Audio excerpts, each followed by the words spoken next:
r/AskReddit. What are some of the darker effects COVID-19 has had that we don't talk about? A response to the post. How much hearing impaired people were affected? My mother, who wears hearing aids, also depends on reading lips, especially in louder, busier areas. Hearing aids can have trouble sorting through complex noise situations. You can imagine what happened when everyone covered their mouths. Now she's more isolated than ever. Since then, I've ran into a coworker who is also hearing impaired but doesn't want to return to office because while she can read lips on Zoom, she won't be able to if we mask up in person. They were an invisible casualty of this pandemic. Edit. The response to this has been more than I expected. If anyone has links to their favorite organizations to donate to help the hard of hearing, please share them. I hope the stories below help us all be a little more empathetic to each other. Thanks.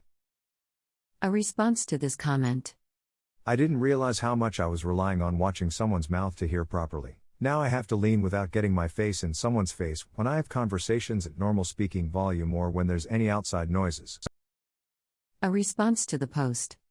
911 dispatcher for a small town here. The amount of domestic violence calls I have taken has skyrocketed. It's beginning to seriously drag me down and exhaust me. I also help the local programs try to get food to families with kids. I broke down when I realized some kids only get food at school. A response to this comment.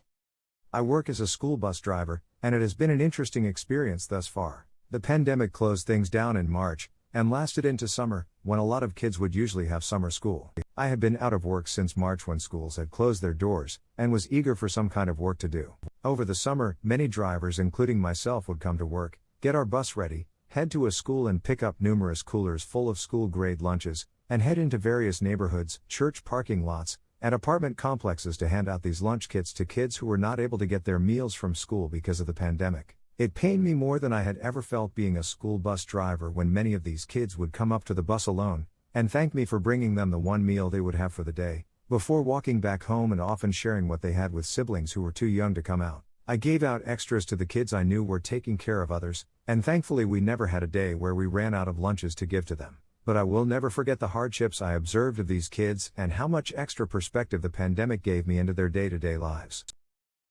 A response to the post. Parts are harder to come by, and everything is more expensive. A response to this comment. I know everyone is commenting about PC parts, but parts of everything are hard to come by. I work in supply chain and we are constantly battling shortages of electronic parts, plastic parts, metal, etc. A response to the post. 30% increase in drug overdose deaths in 2020. A response to this comment. The amount of deaths in general not directly COVID related. And pretty soon there will be more cancer deaths, from not having regular screenings and checkups. A response to the post. This is a bit embarrassing because I'm in my 20s, but lockdown made me develop hemorrhoids. It's common among PPL who sit a lot for their work, and because of lockdown I get less exercise. And here I am with fucking hemorrhoids on top of all the stress and chaos of the pandemic. Edit. RIP my inbox. A response to this comment. I cannot recommend Metamucil enough. You are never too young to get enough fiber. A lot of people get hemorrhoids when they are at any age because of medication. Also, pregnancy causes them. Don't be too embarrassed as you are not alone. People just don't talk about them.